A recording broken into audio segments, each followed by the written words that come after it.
시간이 되었으므로 다 같이 일어서 찬송하며 주일 예배를 하나님께 드리겠습니다.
회개와 고백에 기울이며 십자가의 볼 위 마음을 싣고 하얗고 나가시겠습니다.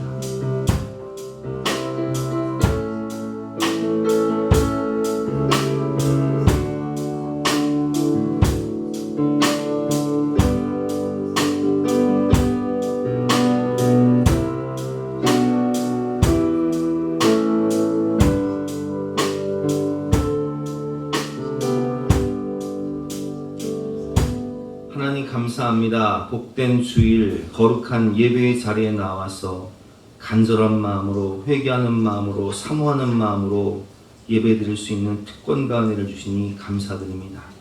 이 예배를 통하여 하나님의 음성을 듣게 하시고 하나님의 숨결을 느끼게 하시고 하나님의 약속을 받게 하여 주시옵소서. 하늘 문을 여시고 임재하셔서 우리 마음 깊은 곳을 만져주시고 치유해 주시고 회복시켜 주시고 풍성한 은혜를 주실 것을 믿고 감사드리며 거룩하신 예수 그리스도 이름으로 기도드렸사옵나이다.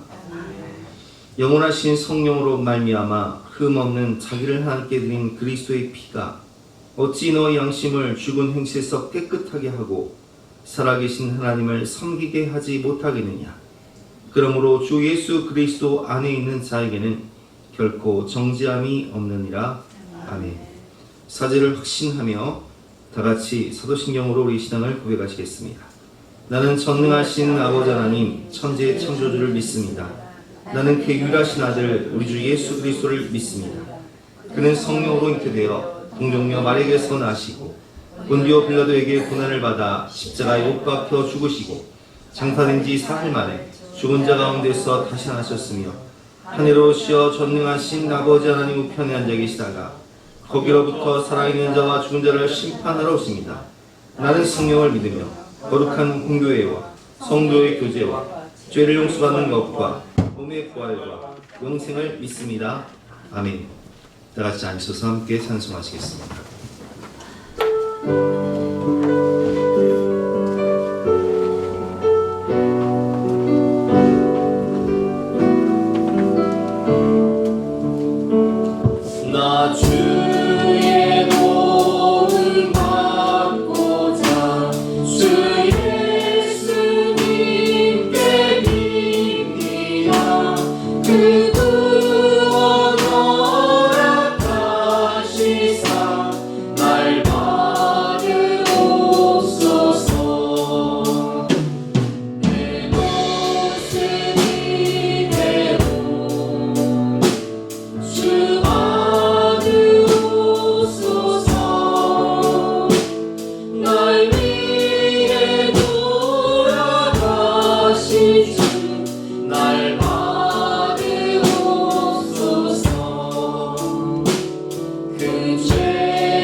날씨 속에서도 7월의 넷째 주일을 맞아 저희들을 은혜로운 예배의 자리로 불러주셔서 감사합니다. 지난 한 주간도 저희를 지켜주시고 인도하신 은혜에 감사합니다. 지나온 삶을 돌아볼 때 이해되지 않았던 순간들 속에도 주님의 선하신 계획과 인도하심이 있었음을 고백합니다. 날마다 성령의 충만함을 구하게 하시며 삶의 모든 주권을 주님께 맡기며 살아가게 하옵시고 저희의 마음과 삶이 하나님께서 기뻐하시는 거룩한 성전이 되게 하여 주세요. 십자가의 보혈로 저희의 모든 죄와 허물을 용서하여 주시고 깨끗하게 하여 주신 하나님, 이 시간 용서의 비를 저희 가운데 내려주셔서 예수의 생명의 능력으로 죄와 두려움에서 자유하게 하시고 하나님을 사랑하며 이웃을 사랑하는 삶으로 다시 일어나게 하여 주세요. 저희가 환경이 아닌 주님을 바라보는 믿음의 사람이 되길 원합니다. 고난과 어려움 속에서도 주님께서 이루실 선한 뜻을 신뢰하게 하시고 길이 보이지 않을 때에도 낙심하지 않게 하여 주세요. 여리고성을 무너뜨리시고 베드로를 옥에서 건져내셨던 주님께서 오늘도 가장 선한 방법으로 역사하심을 믿고 담대히 살아내는 믿음의 성도들 되게 하여 주세요. 우리의 선한 목자 되시는 주님, 저희 모두가 주님의 음성을 듣고 순종하는 성도들 되길 원합니다. 조급함을 내려놓고 하나님의 때를 기다리게 하시며 영적으로 늘 깨어 기도하게 하옵소서. 노아의 때와 롯의 때처럼 세상 일에만 마음을 빼앗기지 않게 하시고 언제 오실지 모르는 주님을 기다리며 늘 기도하는 삶을 살게 하옵소서. 돈을 벌고 공부하고 일하는 모든 삶의 목적이 영혼을 살리고 복음을 전하는 데 있음을 잊지 않게 하여 주시며 저희의 삶을 통하여 예수의 향기가 퍼져나가고 한 영혼이라도 주님께 돌아오는 기쁨을 누리게 하여 주세요. 특별히 저희의 부모와 자녀, 가족과 친척, 친구와 이웃들이 모두 예수 그리스도를 믿고 구원의 은혜를 누리게 하시길 간구드립니다. 한 영혼을 향한 하나님의 사랑을 품고 살아갈 때에 주님께서 이 땅에서의 소풍을 모두 마친 후 이제 그만 집으로 돌아오라 하실 때에 주신 사명을 잘 감당해내어 세상 미련 없이 기쁜 마음으로 아버지 품에 안길 수 있도록 은혜 내려주세요. 하나님, 청소년부와 청년부 여름사역을 위해 기도드립니다. 다음 세대가 하나님의 부르심을 경험하는 은혜의 시간이 되게 하시고 참여하는 모든 사람이 세상의 소리가 아닌 하나님의 음성을 분명히 듣게 하여 주세요. 예수님을 인격적으로 만나 믿음이 새로워지고 평생 주님만 사랑하며 살아가기로 결단하는 귀한 시간이 되게 하여 주세요. 오가는 모든 여정을 안전하게 지켜주시고 건강과 날씨까지도 선하게 인도하여 주시길 원합니다. 이 시간 귀한 말씀 듣습니다. 성령 하나님, 하늘의 문을 여셔서 성령의 비를 충만히 내려주세요. 은혜의 비를 우리 마음 가운데 촉촉히 내려주세요. 말씀 전하시는 목사님께 성령의 능력을 더하여 주시고 모든 성도들이 하늘로부터 내려오는 위로와 회복, 믿음과 소망을 얻는 귀한 시간이 되게 하여 주세요. 이 예배를 통하여 우리 하나님 홀로 영광 받아주시길 원하오며 모든 말씀 우리를 구원하신 예수 그리스도의 이름으로 기도드렸습니다. 네.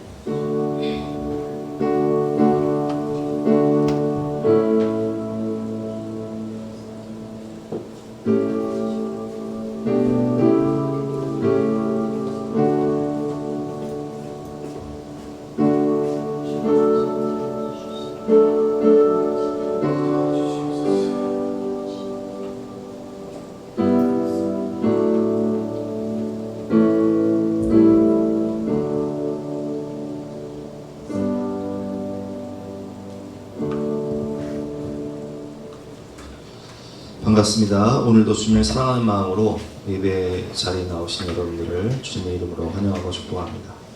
광고 말씀드리겠습니다. 오늘 찬양 예배가 1시에 건당에서 있습니다. 모두 참석하셔서 은혜 받으시기 바랍니다. 청소년 캠프가 내일부터 수요일까지 광주에서 진행이 됩니다. 은혜로운 캠프가 될 수 있도록 기도해 주시고 캠프에 참석하는 학생들은 10시 40분까지 교회로 모여주시기 바랍니다. 8월 예비위원 및 봉사 및 게시판 참조해 주시기 바랍니다. 오늘 떡은 정광철 집사님, 강성명 권사님 가정에서 은혜 가운데 장래 마침을 감사하며 공개합니다. 오늘 옥수수는 송재근 아수입사님께서 공개하십니다. 감사합니다. 오늘 주신 하나님 말씀은 베드로전서 2장 9절 말씀입니다. 신약성경 379면입니다.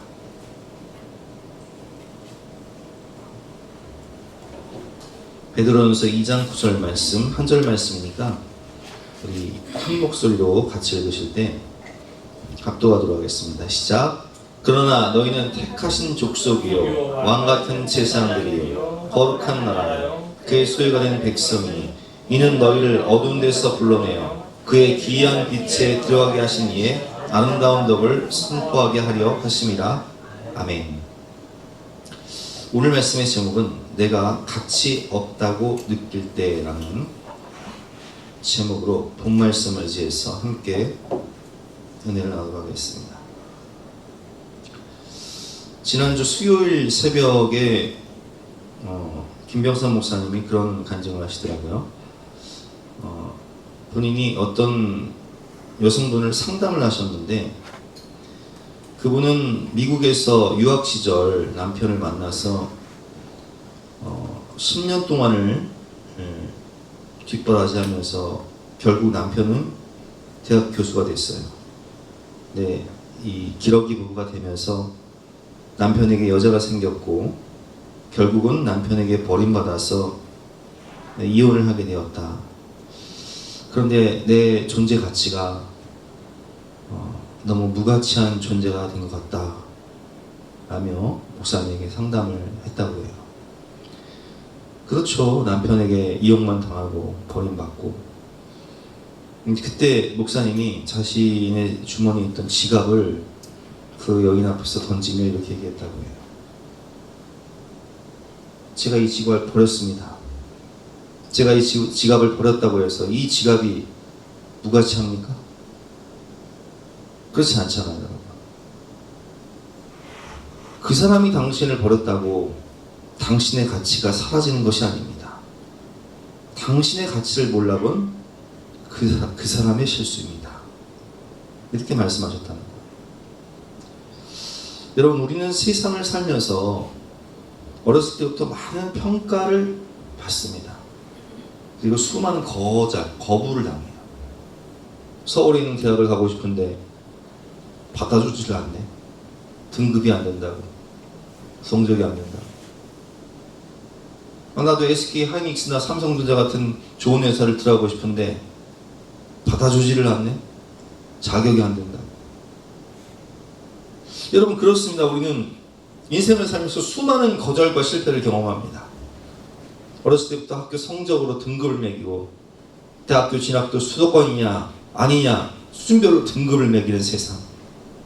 취업을 시도하며 느끼는 나의 이력서를 보면, 나의 경력을 보면 너무나 초라해서 내가 아무것도 아닌 것 같은 그런 존재가 된 것 같은 상실감을 느낄 때가 있습니다.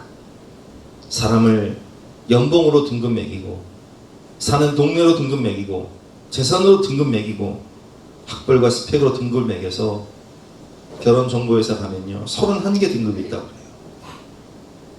저 같은 목회자는요 31개 등급 중에서 31등급이야.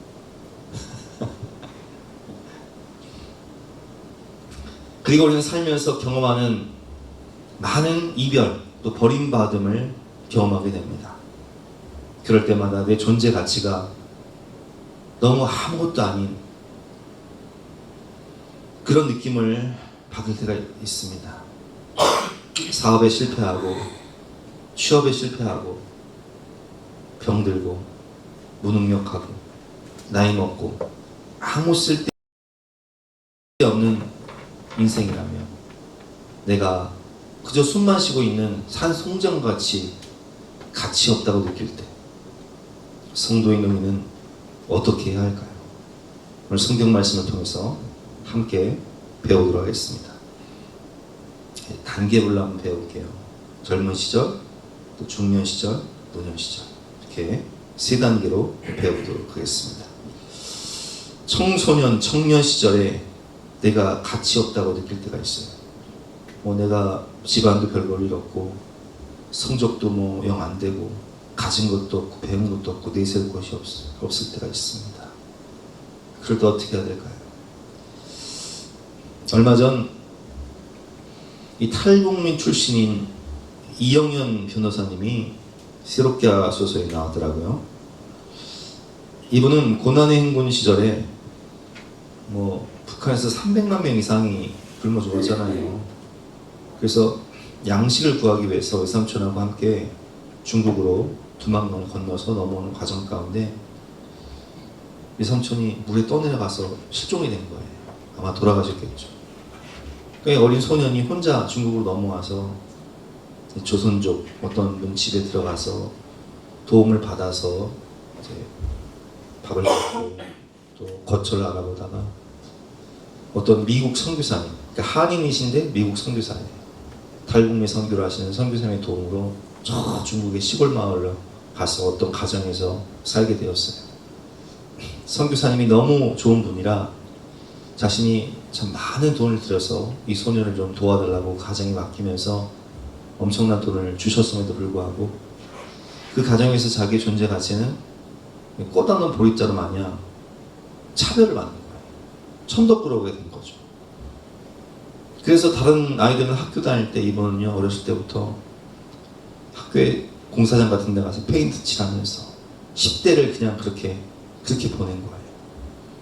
가정도 없어, 또 돈도 없어, 학교도 못 다녀. 그러다가 그 선교사님의 도움으로 이제 대한민국에 들어온 거예요. 근데 여러분 생각해 보세요. 젊은 청년이 한국에 들어왔어. 근데 지금 가정이 있어요? 부모가 있어요? 돈이 있어요? 학교 다녔어요? 아무것도 없어. 근데 이분이요, 그 선교사님의 그 사랑을 통해서 주님을 만나. 주님을 인격적으로 만나고, 그리고 주님이 주신 믿음과 꿈을 가지고 열심히 공부했어요. 없는 형편이지만 또 일하면서 또 공부를 한 거예요. 하루에 4시간씩 자면서 공부를 했다고요. 그래서 이분이요 정말 과외 한 번 받지 않았는데 하나님 은혜로 하나님이 꿈을 주셔서 아, 내가 이 탈북민들을 돕는 인권 변호사가 되야겠다라는 꿈을 주셔서 로스쿨에 입학하게 된 거예요. 근데 이 로스쿨에 입학하면요 이게 목사고시랑 비슷한가 봐요. 5년 안에 합격을 못하면요 탈락이야. 목사고시도 그러거든요. 신대원 졸업하고 5년 안에 목사고시 합격 못하면 탈락이에요. 다시 돌아가야 돼. 근데 5년째 되던 해 하나님 은혜로 이제 붙은 거예요. 그래서 인권 변호사가 됐어요. 지금은 자신과 같이 어려운 형편에 있는, 곤란을 당하고 있는 그런 탈북민들을 위해서 선한 사역을 하는 인권 변호사가 되었다는 간증을 들은 적이 있습니다. 요셉을 보면요, 요셉은 가정사가 복잡하잖아요. 어머니가 4명, 배다른 형제가 10명이었어요. 근데 아버지가 자신을 편해. 어렸을 때 채색 옷을 입혀. 그러다 보니까 형들이 시기를 해서 요셉은 10대 어린 나이에 어떻게 돼요? 신분이 뭐가 돼요? 애굽의 노예로 팔려고 돼요. 근데 최선을 다해 살거든요. 비록 형들에게 버림받아서 애굽의 노예가 되었지만 군대 장관의 집에 들어가서 삶을 살아갈 때 요셉은 그래도 하나님과 동행하는 믿음을 잃지 않았어요. 내 형편과 처지가 어떠하든 하나님이 나와 함께 하신다는 믿음을 가지고 무슨 일을 하든 최선을 다했어요. 여러분, 노예 소년에게 무슨 미래가 있습니까? 아무리 잘해봤자 가정 총무예요. 월급 받아요? 적금 붙나요? 집 살 수 있어요? 자유가 있어요? 없어요. 그러나 무슨 일을 하든 최선을 다해서 하는 거예요. 39장, 창세기 39장 2절부터 한번 교독해 보겠습니다. 여호와께서 요셉과 함께 하심으로 그가 형통한 자가 되어 그의 주인 애굽 사람의 집에 있으니. 3절 시작.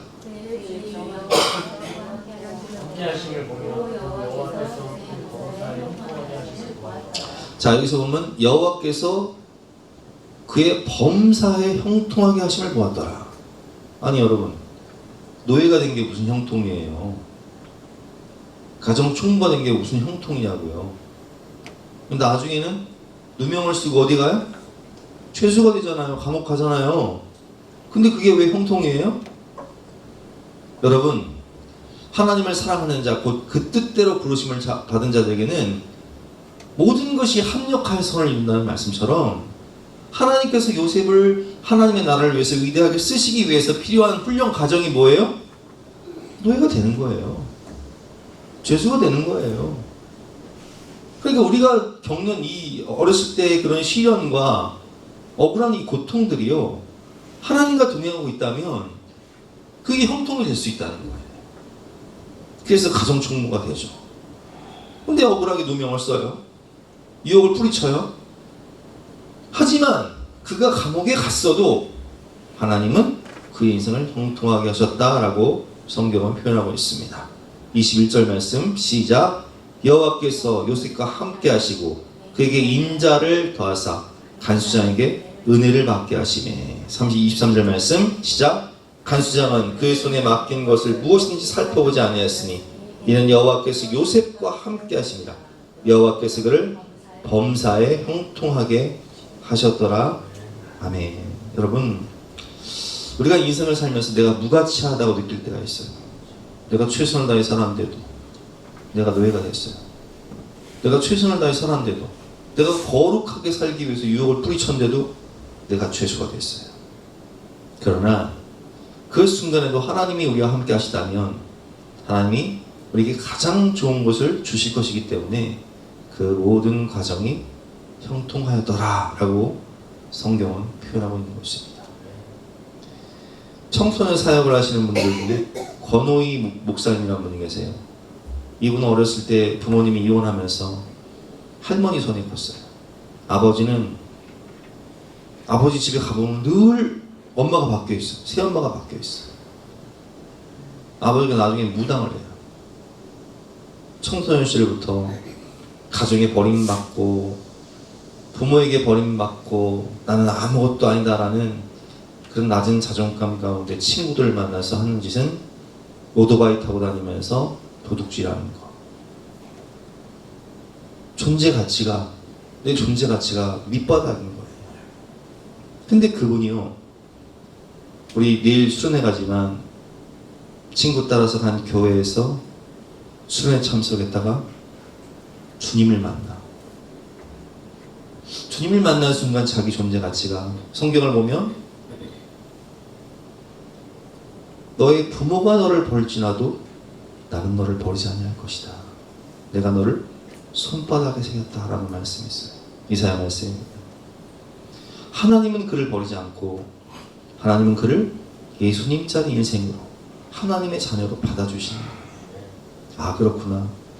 내가 우리 집안이 내세울 것 없는 콩가루 집안이고 내가 배운 것이 없고 내가 비행 청소년이고 내가 삼류인생 같지만 하나님은 그렇게 말씀하시지 않는구나. 꿈을 갖게 돼요. 자신처럼 방황하는 청소년들을 하나님께로 인도해야겠다라는 꿈을 갖게 돼요. 그리고 그 꿈을 가지고 믿음 가지고 열심히 공부를 해서 목회자가 되어서 지금은 제주에 내려가서 이 방황하는 청정들을 위한 대안학교를 설립하고 또 목회를 열심히 하시는 훌륭한 목사님이 되셨다는 간증을 들은 적이 있어요. 여러분, 그렇습니다. 우리가 하나님과 동행하며 내 형편과 처지가 어떠하든 믿음으로 성실하게 기도하며 최선을 다할 때 하나님 우리 인생을 높여주시는 거예요.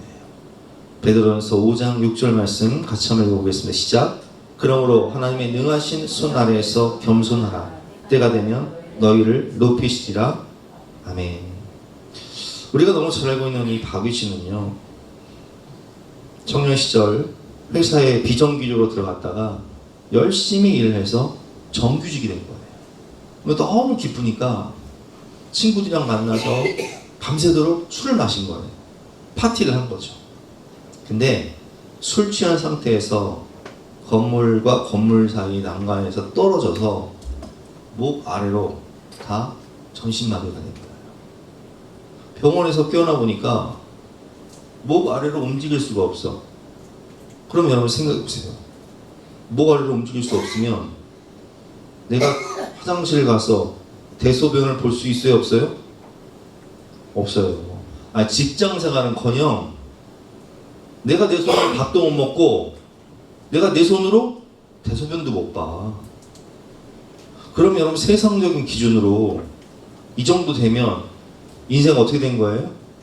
인생 끝난 거예요. 아니 내가 내 힘으로 화장실도 못 가는 인생인데 내가 내 힘으로 속옷조차 못 갈아입고 내가 내 힘으로 밥도 못 먹는 인생인데 뭘 할 수 있어요? 그런데요, 주님은 그렇게 말씀하지 않으셨어요. 이분은 그래도 주변 사람들의 중보 기도를 통해서 집회에 참석했다가 거기서 은혜를 받아요. 그래, 꿈을 가져요. 그래, 우리가 살고 있는 이 땅에는 나처럼 이렇게 많은 장애인들이 있는데 내가 열심히 재활을 해서 그들에게 하나님을 만나게 하고 꿈을 줘야겠다 해서요, 포기하지 않고 열심히 재활을 해요. 그래서 하나님의 은혜를 주셔서 재활을 할수록 손가락이 움직이고 팔을 들 수 있게 되고 혼자서 휠체어를 탈 수 있게 되고 또 운전을 할 수 있게 되고 밥을 먹을 수 있게 되고 혼자서 화장실을 갈 수 있게 되고, 물론 지금도 휠체어를 타고 다니시지만 그러면서 위라클이라는 유튜브 채널을 만들어서 많은 장애인들에게 소망을 줘요. 그리고 언젠가 다니엘 기도회의 간증의 주인공으로 나와서 간증을 하고 지금은 많은 강연을 다니는 명강사가 되었어요. 우리 청년들이요, 청소년들이요, 박희 씨를 보세요. 하나님은 살아계셔서 이렇게 장애가 있음에도 불구하고, 우리 그 드라마 눈먼 새의 놀이라고 고인, 지금은 고인 계신 고 강영우 박사님 계세요. 그분은 어렸을 때 정말 가난한 집에 살았는데 축구하다가 축구공에 맞아서 두 눈 시력을 잃어버려.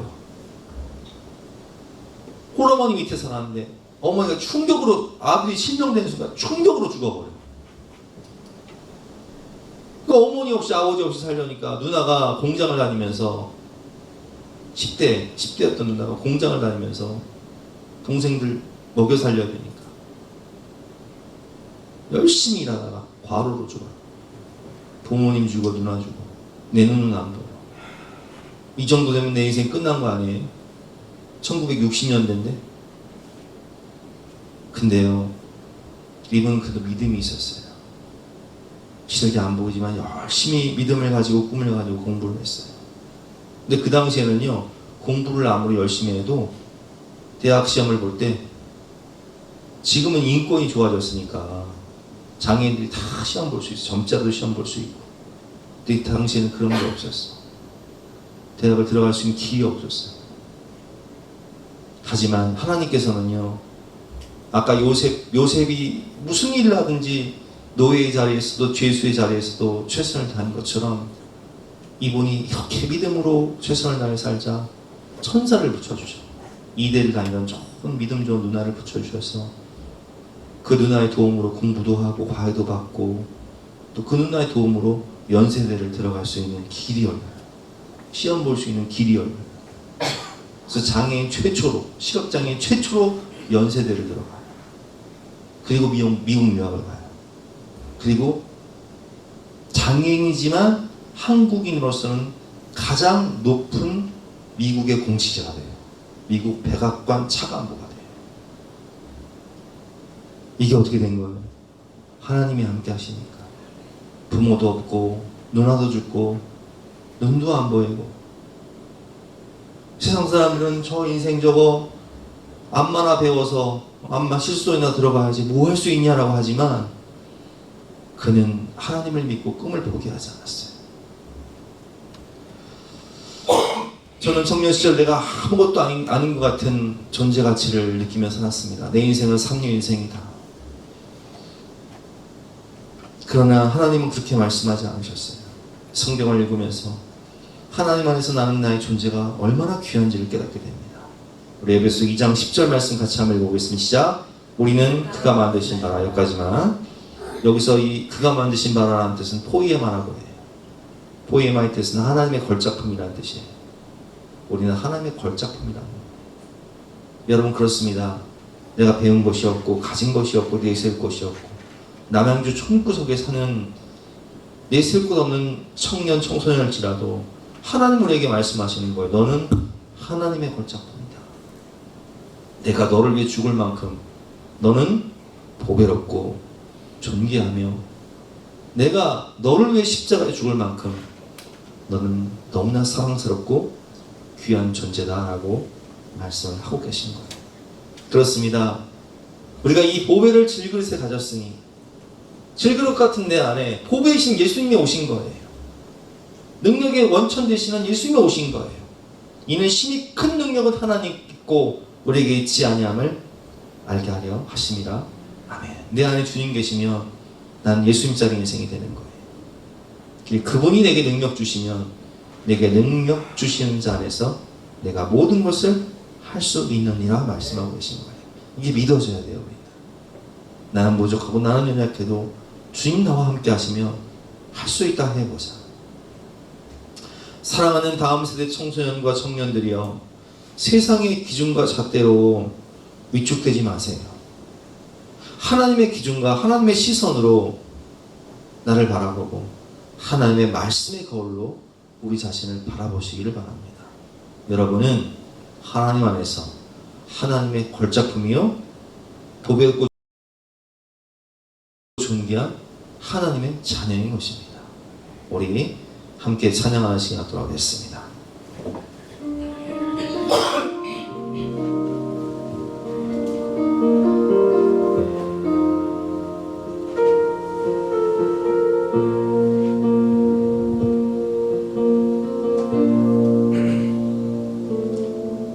나의 사랑 너는 어여쁘고 참 귀하다. 어느 보석보다 귀하다. 내가 사랑스럽지 않을 때 너를 온전히 사랑하고 너와 함께하러 내가 왔노라. 주의 사랑, 이 사랑은 결코 변치 않아. 모든 계절 돌보시네. 푸른 마르고 꽃은 시드나 주의 말씀은 신실해. 실수가 없으신 주만 바라.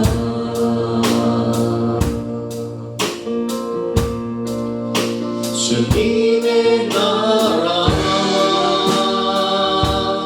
뜻이 나의 삶 속에 임하시며 주님 알기를 주만 보기를 소망해.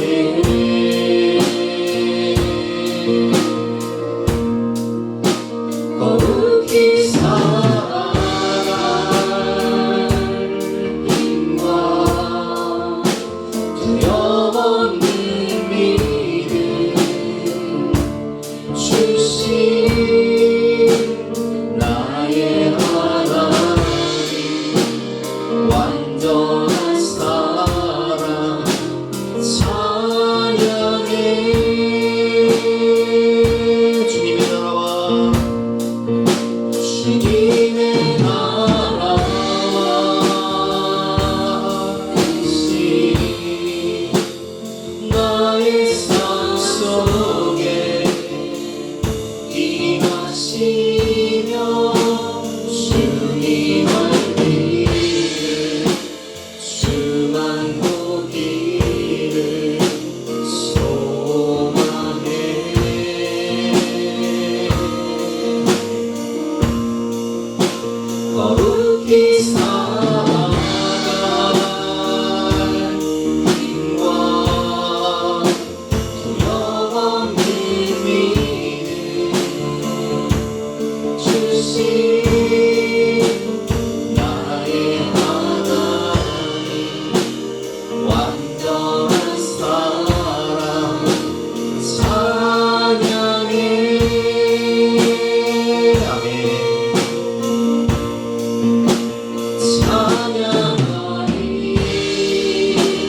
예수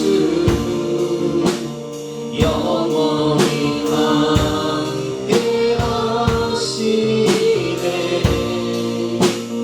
존귀하신 사랑의 왕 영원히 통치하시네.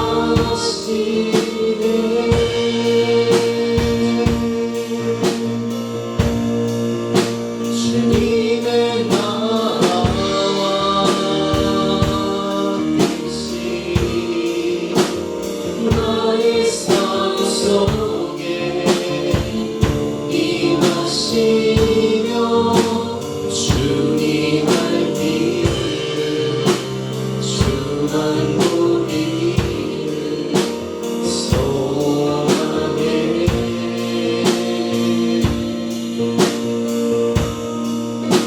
거룩히 살아갈 인과 영원히 주신 나의 하나님 완전한 사랑 찬양해. 아멘. 두 번째로 중년 시절 내가 가치 없다고 느낄 때, 우리가 중년의 때 열심히 일을 해도 사업이 안 될 수 있어요. 또 실직당할 수 있어요. 명퇴당할 수 있어요. 또 가정생활에 실패할 수 있고요. 인간관계에 실패할 수 있습니다. 제가 서론에 말씀드렸던 것처럼 그 여인처럼 열심히 남편을 뒷바라지해서 대학 교수가 됐는데 나는 버림받아 내가 무가치하다고 느낄 때가 있어요. 이럴 때 어떻게 해야 될까요?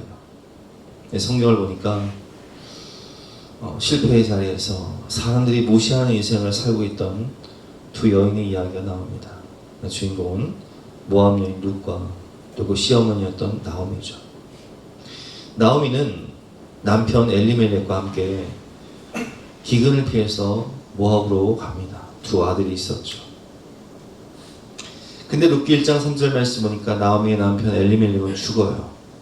나오미와 그의 두 아들이 남았는데 그들은 모압 여자 중에서 그들의 아내를 맞이했는데 하나의 이름은 오르바요, 하나의 이름은 룻이더라. 오르바와 룻이라는 며느리를 얻습니다. 그들이 거기에 거주한 지 10년쯤에 두 아들 말론과 기론 다 죽습니다. 그 여인은 두 아들과 남편 뒤에 남았더라. 내가 과부가 된 것도 서러운데 두 아들 죽었어요. 남은 건 두 며느리인데 두 며느리를 친정집으로 돌아가라.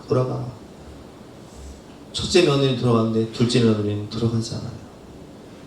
남편도 죽고 아들도 죽고 과부가 되어 가난하게 살아가는 남다른 현실 가운데 이제 나오미와 둘째 며느리 룻은 시어머니 고향이었던 베들레헴으로 돌아오게 됩니다.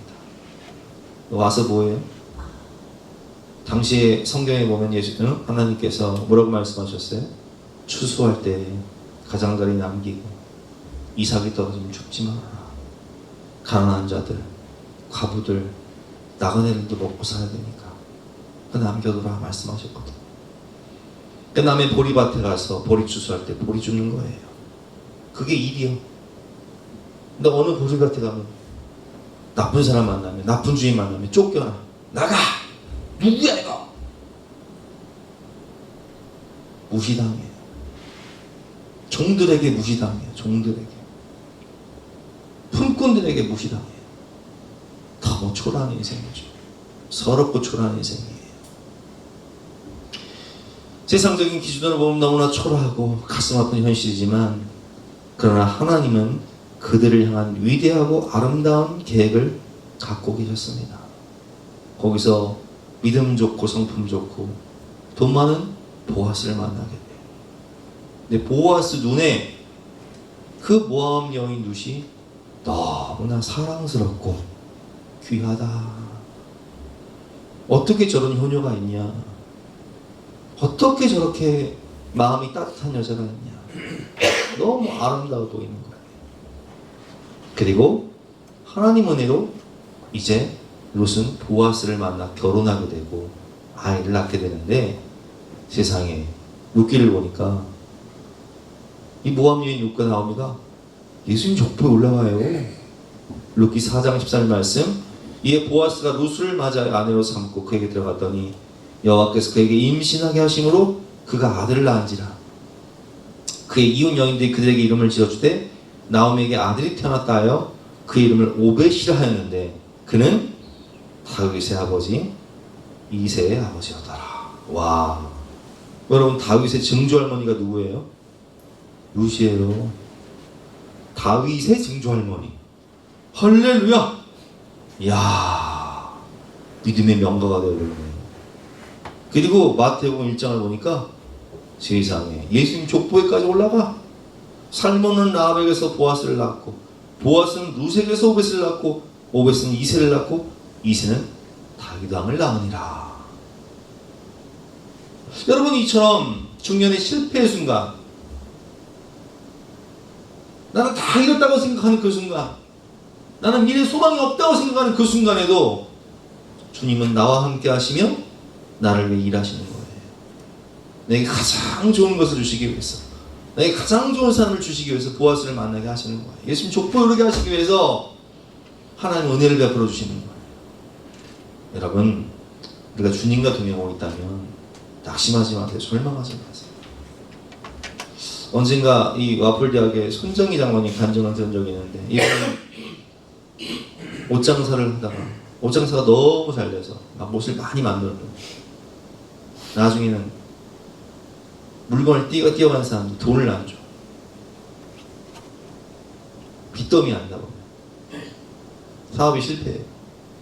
소송을 거는데, 소송하러 갔더니 한 사람, 그 주변에 한 사람이 뭐라고 얘기하냐, 언제 소송이 끝나는 줄 아세요? 돈 떨어지면 소송인데도 못 받아요.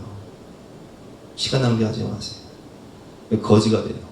전 재산이 50만 원이야. 그래서 50만 원 걸고 뭘 할까 생각, 니아까 하나 사가지고 붕어빵 장사, 신천에서 붕어빵 장사하는 거예요. 중년의 나이에, 중년의 나이에. 예? 여러분 생각해 보세요. 내 전 재산이 니아까 하나야. 근데요, 니아까 가지고 붕어빵 장사를 해도요, 얼마나 경쟁이 치열한지 중심으로 들어갈 수가 없어. 저 외곽에서 아무도 시비 걸지 않는 그곳에서 붕어빵 장사를 하는데, 붕어빵은요, 메뚜기도 한철이라고 겨울에밖에 못 하잖아요.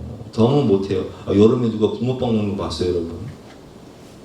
어떻게 할까 고민하다 보니까 애들이 막 등교하면서 와플을 들고 다니는 거예요. 아침에 막, 저 와플은 여름에도 할 수 있구나. 그래서 와플 장사를 하는데, 이 양반은 고구마를 좋아해서 군고구마, 이제 찐고구마 있잖아요. 그거 먹다가 와플에 한번 넣어서 먹어본 거예요. 붕어빵에 넣어서 먹어본 거예요. 그래서 반응이 좋아. 그래서 와플을, 이 소스를 여러 가지를 개발을 해서 이게 또 히트를 친 거예요, 하나님의 은혜로.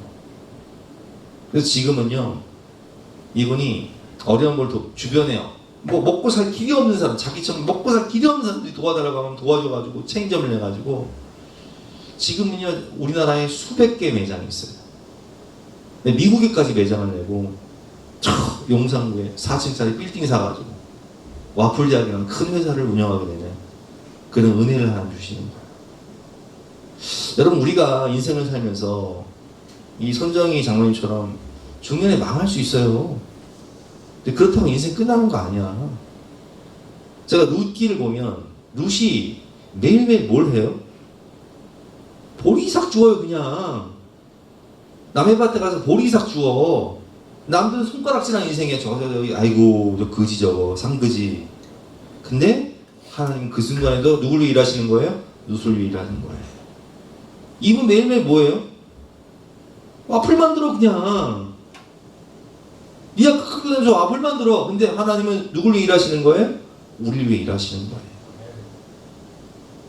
그리고 여러분, 중요한 건 뭐냐, 하나님은요, 우리가 실패한 자리에서 그냥 있는 모습 그대로 우리를 받아주세요. 누가복음 15장 보니까 이 탕자가 화랑방탕하여 돈 다 날리고 거지가 돼서 아버지께 돌아와. 그죠? 그러면 세상 사람들이 바라볼 때는 저 거지, 형이 바라볼 때는 저 죽일 놈, 그죠? 아버지의 재산을 참기와 함께 말아먹은 이 죽일 놈. 근데 아버지는 이 아들을 그냥 있는 모습 그대로, 그냥 살아온 것 그 자체만으로도 너무 좋아.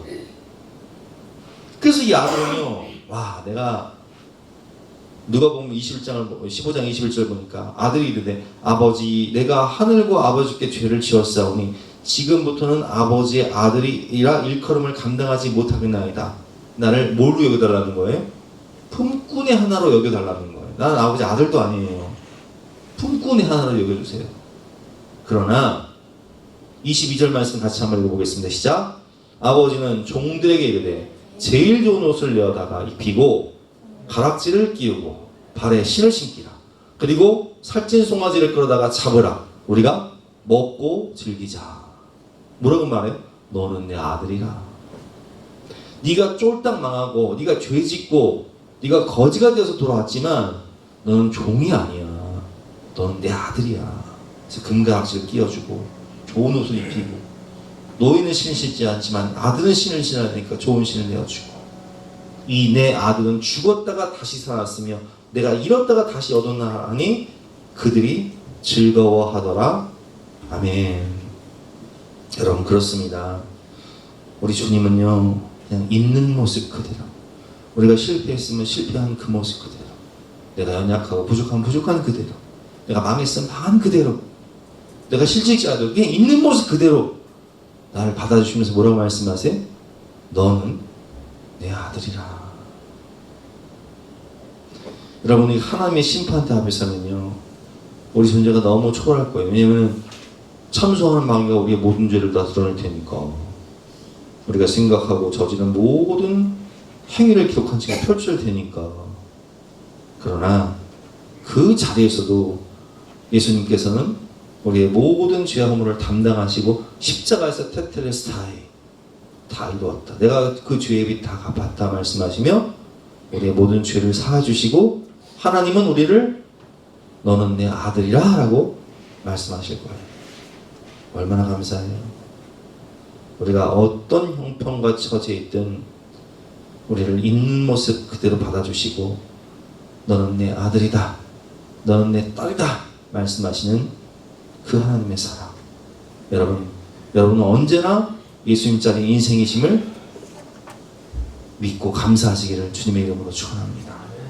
우리 함께 찬양하는 시간 갖도록 하겠습니다.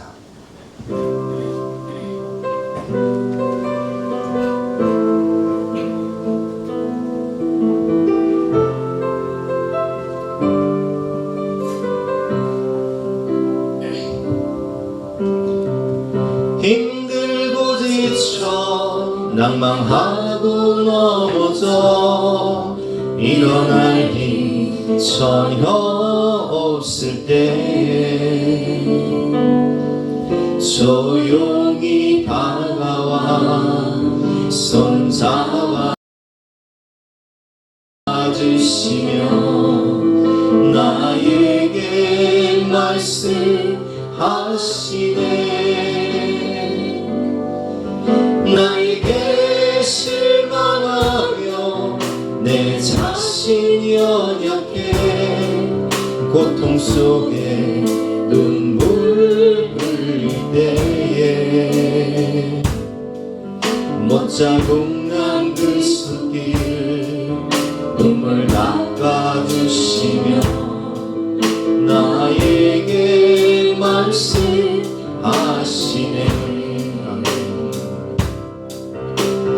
너는 내 아들이라. 오늘날 내가 너를 낳도다.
마지막으로 노년 시절의 실패죠. 노년 시절은 여러분 우리가 어차피 세월 가는 걸 막을 수 없고 또 세월 가서 노년이 되면 아픈 걸 막을 수 없고 다 움직이는 종합병원이 돼요. 종합병원에 있다 보면 나중에는 휠체어 타게 되고 또 요양원 들어가게 되고 늙어서 내가 숨 마시면서 내가 가치가 없다고 느낄 때 내가 살아서 못하는 빨리 천국 가야지 뭐 그럴 때가 온다는 거예요. 근데 여러분 우리가 비록 병들고 장애가 있어도요 주님은 그 영혼을 한 영혼을 천하보다 귀하게 여기기 때문에 이 마가복음 5장을 보면 이 귀신 들린 한 사람을 고치기 위해서 풍랑을 뚫고 갈릴리 바다를 건너서 거라사인 지방에 가세요. 근데 이 사람은요 무덤 사이에서 자기 몸을 헤아면서 짐승처럼 살아가는 사람이었어요. 근데 예수님은 그 사람 고치러 거기 가세요. 2,000마리가 되는 돼지떼에 군대 귀신을 보내서 몰살시키고 결국 그 사람을 온전케 하게 하시거든요. 저는 이 말씀을 보면서 세상 사람들에게는 되지만도 못한 인생일지 모르지만 하나님은 2,000마리의 돼지떼를 희생시킬 만큼 그 영혼을 존귀히 여기시며 세상 사람들은 예수님께 떠나기를 구해요. 아, 저 사람 예수라는 사람이어가지고 거지가 됐네. 아주 미친 사람 하나 구하려고 돼지 1,000마리가 죽었어. 하지만 하나님의 관점에서는요 전하보다 귀한 영혼인 거예요.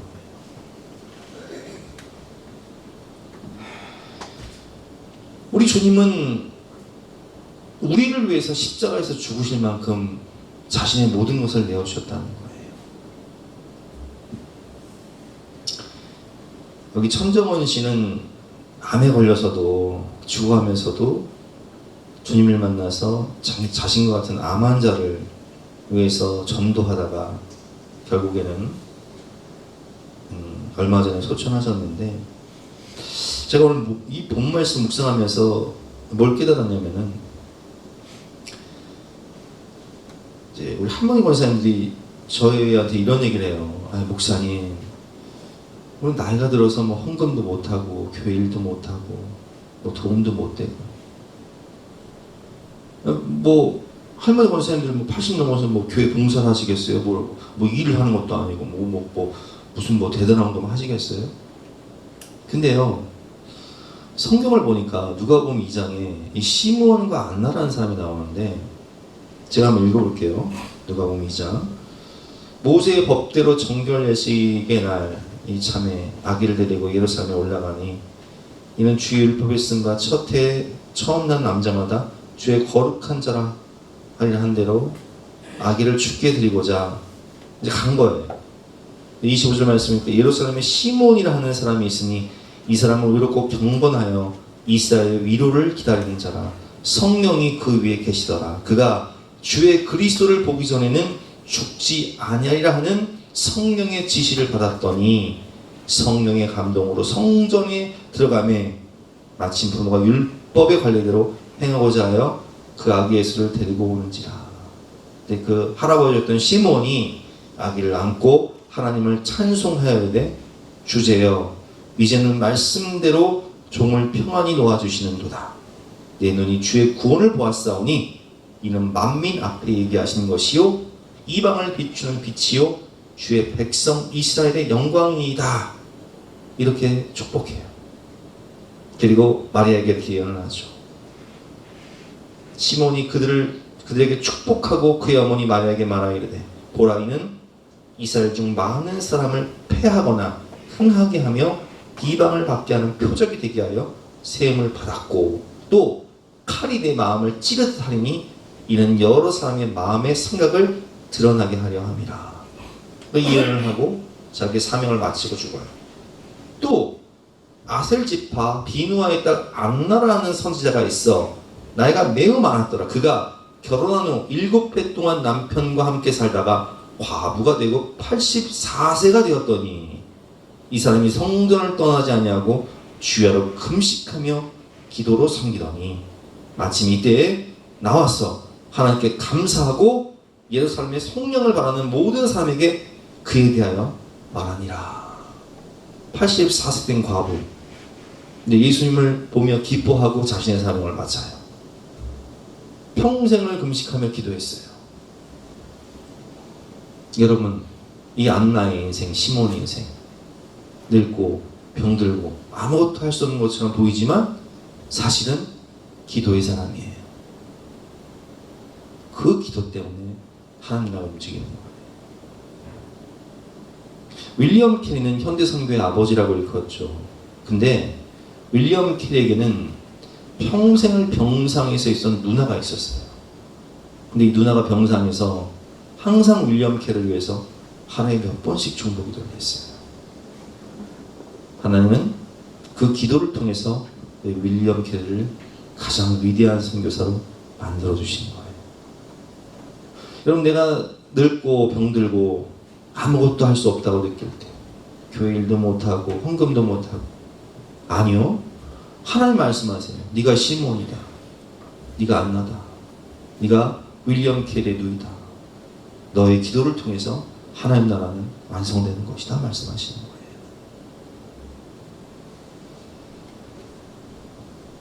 모세는 80세에 부름을 받았고 갈렙은 85세에 가나안 땅을 정복하죠.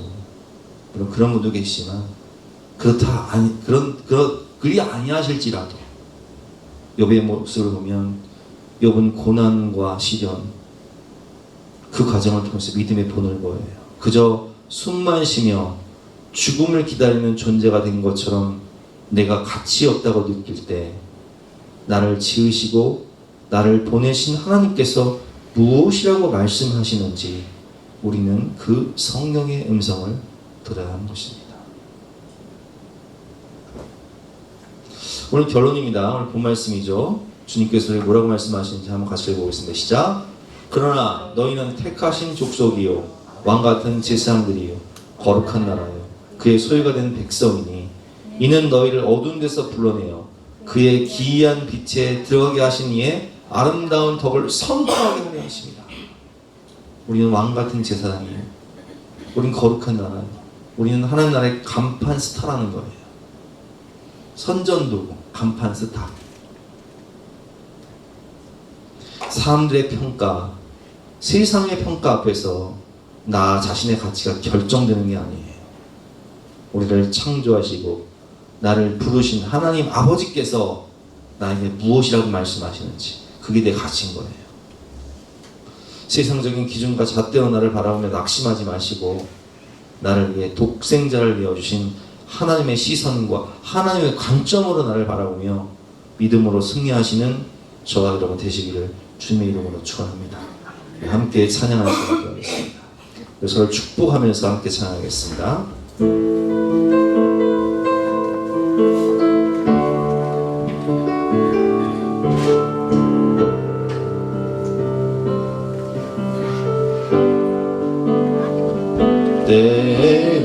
때로는 너의 앞에 어려움과 아픔이 있지만 담대하게 주를 바라보는 너의 영혼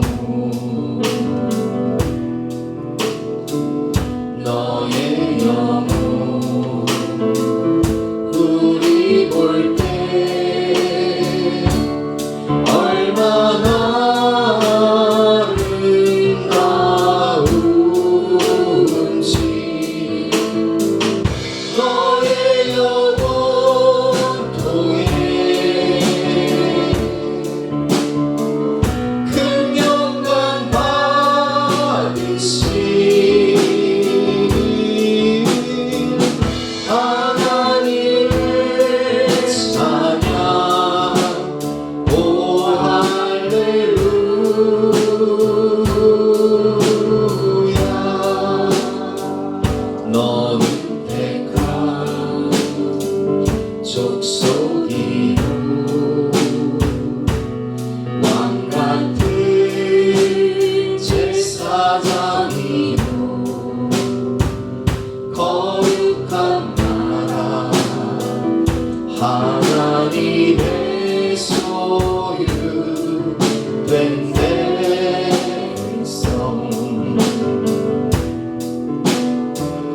너의 영혼 우리 볼 때 얼마나 사랑스러운지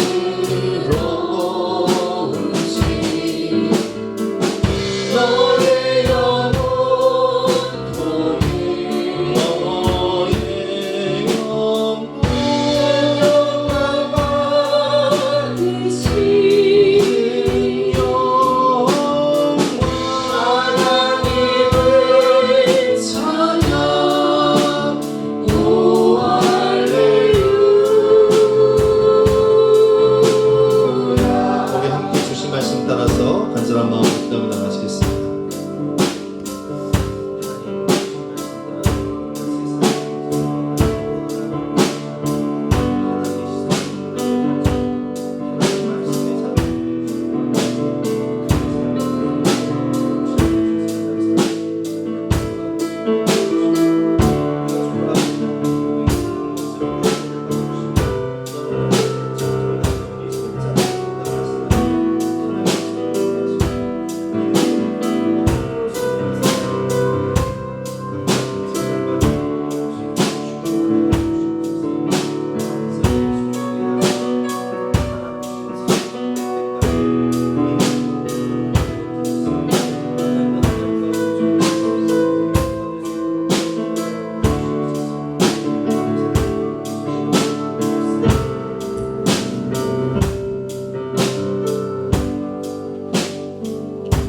다 같이 나서 결단 찬송가 370장 찬송하겠습니다.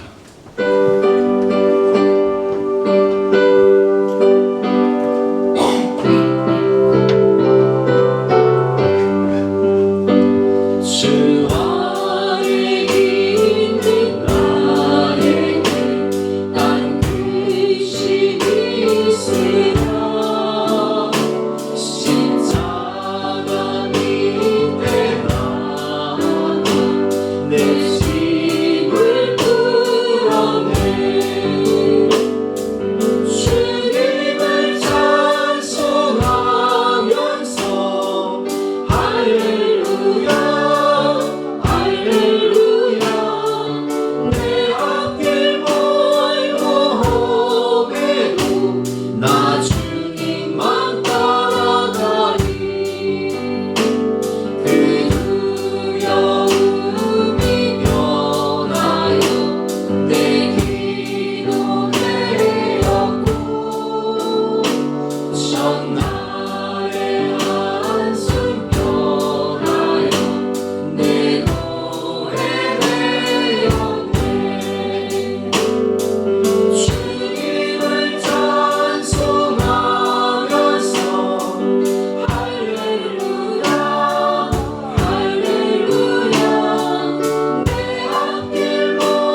감사합니다. 있는 모습 그대로 우리를 받아주시고 너는 왕같은 제사장이다. 너는 보배롭고 존귀한 예수님짜리 인생이다. 너는 하나님의 걸작품이다 말씀하시며 우리의 삶을 통하여 모든 영광을 받아주시니 감사합니다. 각자의 사명의 자리가 다르고 형편과 처지가 다를지라도 우리에게 가장 좋은 것을 주시고 우리의 있는 모습 그대로를 사랑해 주시는 주님의 시선과 관점으로 나 자신을 바라보며 믿음으로 승리하는 우리 모두가 될 수 있도록 축복하여 주시옵소서. 오늘도 주님을 사랑하는 마음으로 신령과 진정으로 예배를 드리고 또 상명과 피와 또 귀한 물질을 바치는 모든 가정마다 하나님께서 살 길을 열어주시고 영육 간의 강건함을 주시고 마음의 평안과 성령의 충만함을 허락하여 주시옵소서. 감사드리며 거룩하신 예수 그리스도의 이름으로 기도드렸사옵나이다. 지금은 우리 구주 예수 그리스도의 은혜와 독생자를 주신 영원하신 하나님의 사랑과 성령 하나님의 감화 감동 위로하심 은혜 주심이 우리 모든 성도님들 머리 위에 앞날 위에 가정 위에 사업 위에 자녀들 미래 위에 영원토록 함께 하시기를 간절히 축원하옵나이다. 아멘.